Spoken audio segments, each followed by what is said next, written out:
Now, listen to this. In any political party, not just DCP alone, any political party whereby the party leader and the deputy party leader or any other leader in that political party are in a very, very bitter political fallout and they cannot agree anymore. Trust me, that particular party will not survive. It will collapse. A very good example is the Jubilee Party.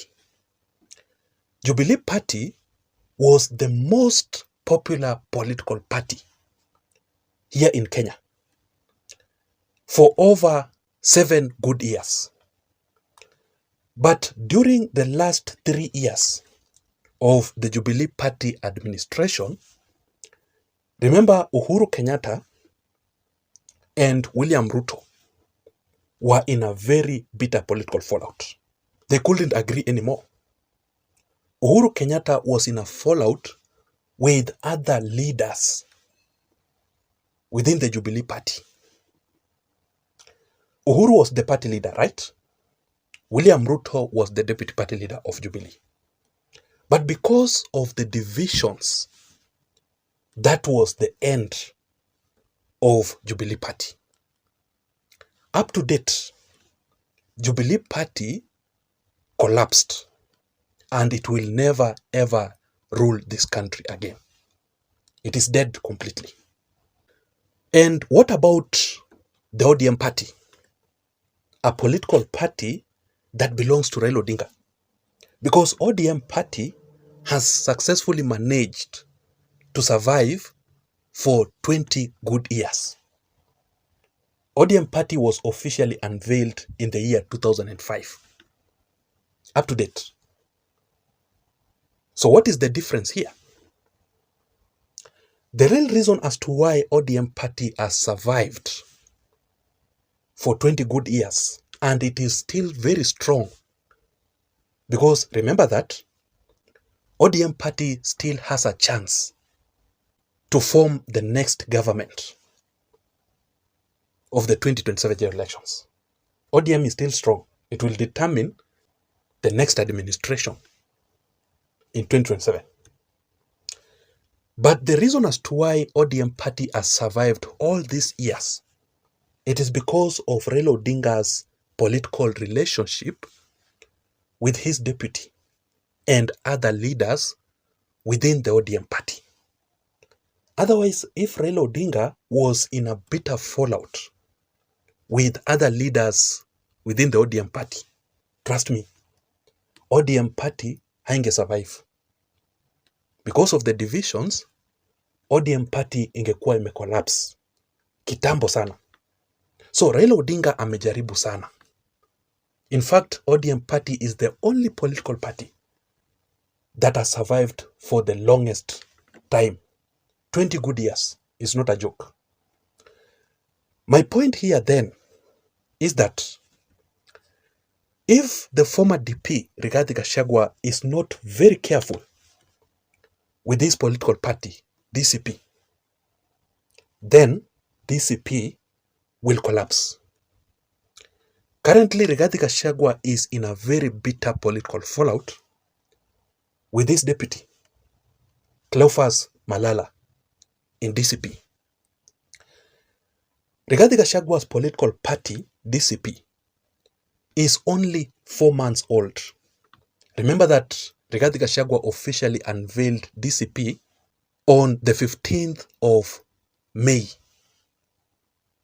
this year, 2025. It is only 4 months old. And it is so unfortunate that currently these two leaders, Rigathi Gachagua and Cleophas Malala, are undressing each other in public.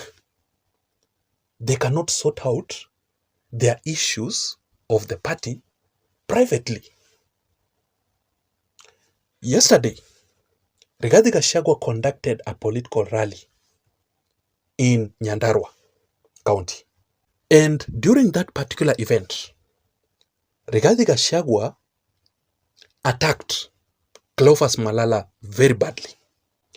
Let me play for you the video of Rigathi Gachagua attacking Cleophas Malala on the issues that Malala had raised. First of all, this is how it started. Cleophas Malala was the one who raised the alarm about his fallout with Rigathi Gachagua. Dear Kenyans, however, barely hours after the Unity Summit, some fissures are already showing, with the DCP Deputy Party Leader Cleophas Malala, who gave the event a wide berth, refusing to board the new outfits agreement. Speaking to Citizen TV, Malala said, quote, "My position on the choice of the spokesperson is that the united opposition deserves to demonstrate willingness in engaging with fresh youthful leadership that can propel the country to the next frontier of politics and governance, qualities which Dr. Mukisa Kitui is acutely lacking." Malala also maintained his hard stance on the Malava constituency by-election slated for November. The coalition had prevailed on the DCP party and DAP Kenya party to have one of them stand down their candidates to prevent splitting their votes. However, Malala maintains, as the DCP deputy party leader from Kakamega County, he ought to lead the campaigns for the candidate all the way to the ballot, with DAP Kenya leadership also sticking to their guns.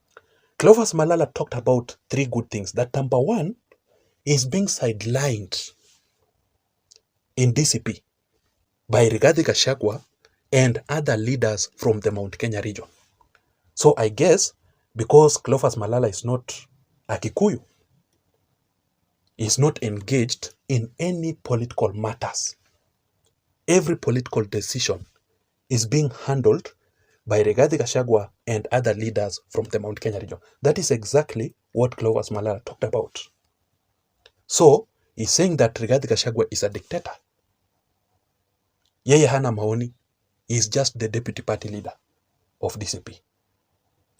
Number two, Cleophas Malala strongly opposed Rigathi Gachagua for accepting or approving Mukisa Kitui's appointment as the United Opposition spokesperson and the secretariat. Malala said that Rigathi Gachagua angepinga that appointment of Mukisa Kitui because Mukisa Kitui is not a Gen Z. According to Cleophas Malala, that position would have been given to a young person, the Gen Z, because the party strongly supports the Gen Z movement. You know, that is why he said that he's not supporting the appointment of Mukisa Kitui, despite the fact that he is the DCP deputy party leader. Those are the concerns that Cleophas Malala raised. And he raised all these issues in public. And finally, Cleophas Malala issued a very, very strong warning message to Rigathi Gachagua concerning Rigathi Gachagua's decision to withdraw the DCP candidate from vying in Malava by-election. You know, Rigathi Gachagua agreed with the DAPK party leader, Eugene Wamalwa, that DCP will not field a candidate in Malava by-election, but instead DCP will support Eugene Wamalwa's candidate, the DAPK candidate.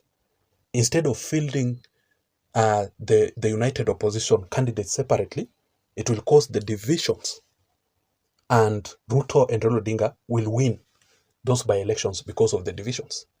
But Cleophas Malala made it very clear that he will support the DCP candidate mpaka dakika ya mwisho, even without Rigathi Gachagua's support. So you can see the political differences between Malala and Rigathi Gachagua is getting worse. And if it continues like this, that particular party will collapse. It will collapse. So Rigathi Gachagua took the opportunity yesterday and responded very rudely to Cleophas Malala's allegations. He dismissed Cleophas Malala's allegations. Watch this particular video here. Na nimeongea na Cleophas Malala nikamwambia asikuwe na wasiwasi. Yeye anataka tuweke vijana wote tupu kila pahali. Hata pale kwa chama yetu ya DCP amejaza majenzi na millennial. Ndio wanatawala sisi pale. Lakini pia lazima tutafute mtu mmoja wawili wako na experience, wanakaa na hao vijana wetu wanawaguide. Vile mimi nakaa na akina Medhu, akina Gasheri, akina Karongo ninawasaidia. Si iko namna hiyo? Si hapo tukue na mtu mmoja iko na experience ya kusaidia vijana. Now, this clearly means that Cleophas Malala and Rigathi Gachagua hawaelewani. And for DCP to survive to the 2027 elections, one of these leaders must exit. Cleophas Malala must resign from that political party or from that position, or to be kicked out by Rigathi Gachagua for that particular party to survive. Otherwise, hii mambo yote mnaona, it will cost Rigathi Gachagua and DCP dearly. And remember one thing, the same way Rigathi Gachagua bought Cleophas Malala from UDA, from William Ruto, it is the same way that Cleophas Malala can be bought by any other politician to destroy DCP. I'm not hating on anybody, but political loyalty of the party matters a lot. I want to know your thoughts, your opinion in the comment section down below. Please don't forget to subscribe to this channel for more political updates. My name is Jason. I'm out. See you in my next video analysis. Bye.